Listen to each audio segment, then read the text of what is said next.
I'd like to talk this morning about hands.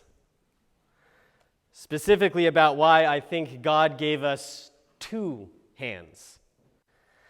But before I let you in on why I think God gave us two hands, I invite you to think back to a time when you remember holding someone's hand. Perhaps the hand you held was your child's. When I was little, my parents would each hold one of my hands and do what we called 1, 2, 3, whee! It's where you swing the kid by the arms as you're walking. I absolutely love holding my children's hands when we are walking, and they are finally tall enough where I don't have to stoop to do it. Perhaps the hand you held was a parent's hand as she lay dying. Your mother held your hand back until she didn't. You kept clinging even when the muscle tension left her fingers, and you can still feel her papery skin held in your hand all these years later. Perhaps the hand you held was that of your first crush. You were nowhere ready to start kissing, so you showed your affection by holding hands, maybe even in your middle school hallway, or at the movies during the scary part. Or perhaps the hand you held was your spouse's on your wedding day as you slipped a ring onto her finger and vowed in the name of God to honor her with all that you have and all that you are. All these years later, you are still holding hands when you say the Lord's Prayer together in church. Imagine that person's hand in yours. Feel how warm their hand is or how cold. Feel the moisture or the dryness. Feel the knuckles, knobbly or smooth. Feel their hand squeeze yours back. Feel the sacred rightness that comes over you in the moment of holding. And now take your imagination one step further. Imagine that the hand you are holding is the hand of Jesus. Feel Jesus' hand squeezing yours through the fingers of your loved one. Feel Jesus' hand, strong and brown and calloused from masonry work, yet tender and nimble, as ready to dress a fish as hold a child.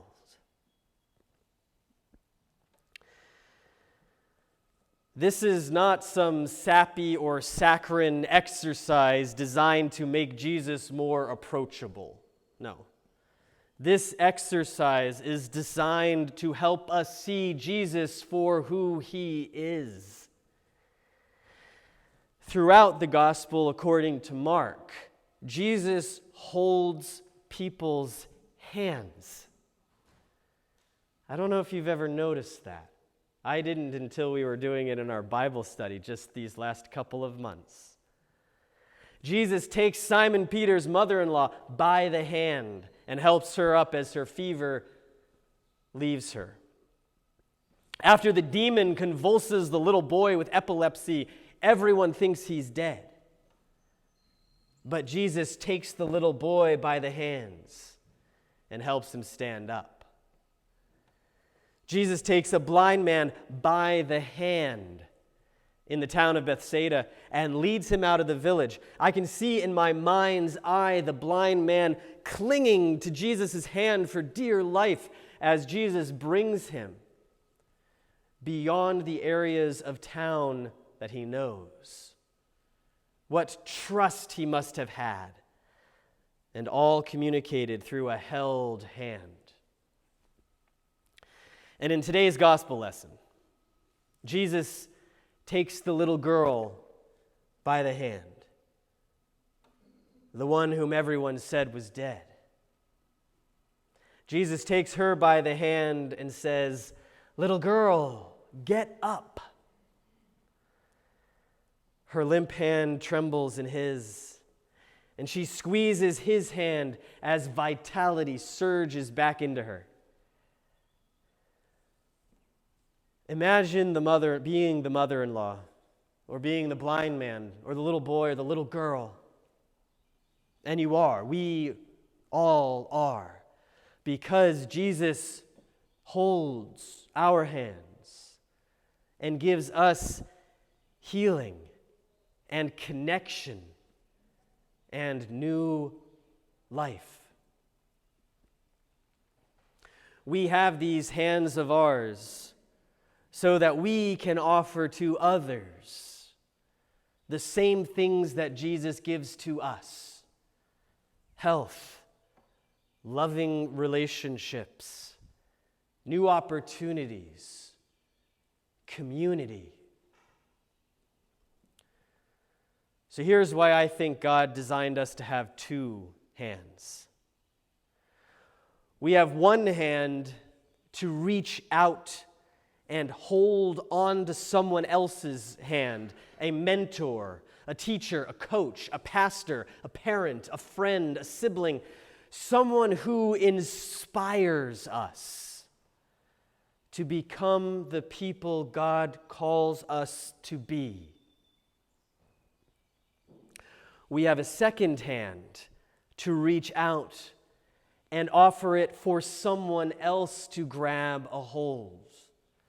With the second hand, we become the one who inspires. And so, with both hands held, we form a human chain of inspiring community, supporting one another as we live lives of service to God, to each other, and to the world.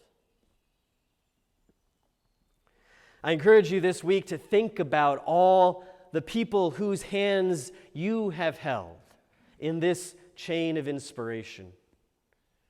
How has God called you deeper into life-giving relationships through these connections? To whom could you be reaching your hand out right now, either to gain or to give inspiration? How do your hands become the hands of Jesus in their lives? And how do their hands become the hands of Jesus in yours? I've spoken recently about a beloved mentor of mine who recently died of cancer. Fran McKendry was a blessing in so many ways. He gave me the confidence to sing and write songs. His music has been the soundtrack of my faith journey for 20 years.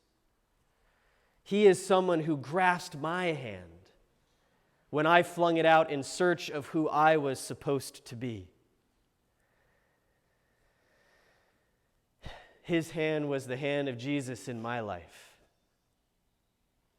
I'd like to close this sermon with one of Fran's songs. As I sing it, contemplate whose hands Jesus is calling you to hold today. This is Hand in Mine.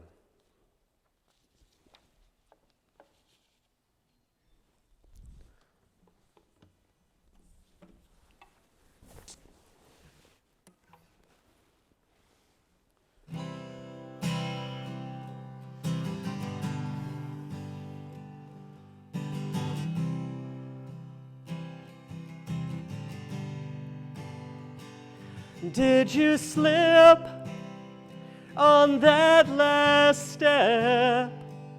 Was it just too steep a climb? Don't look down, just hold on tight now. Put your hand in mine, 'cause these strong winds can blow you over.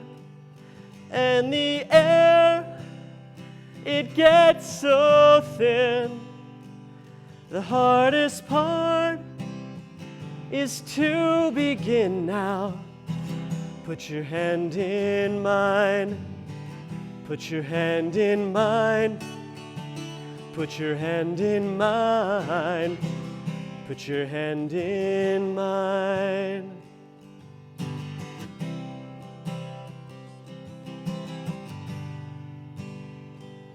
Did your words freeze on your breath? Did your thoughts get trapped inside? You know talk's so overrated.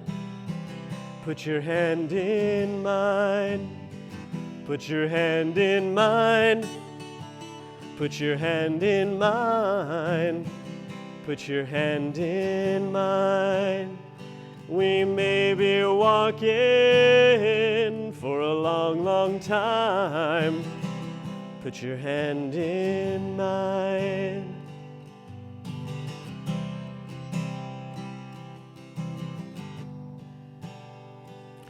If we reach out for each other, we can build upon our love.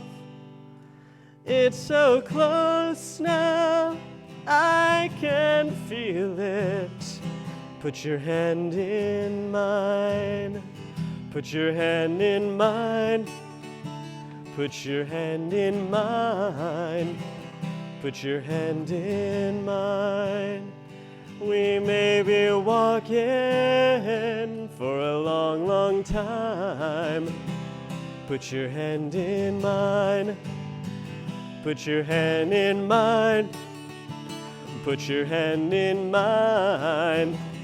Put your hand in mine. We may be walking for a long, long time. Put your hand in mine. Amen.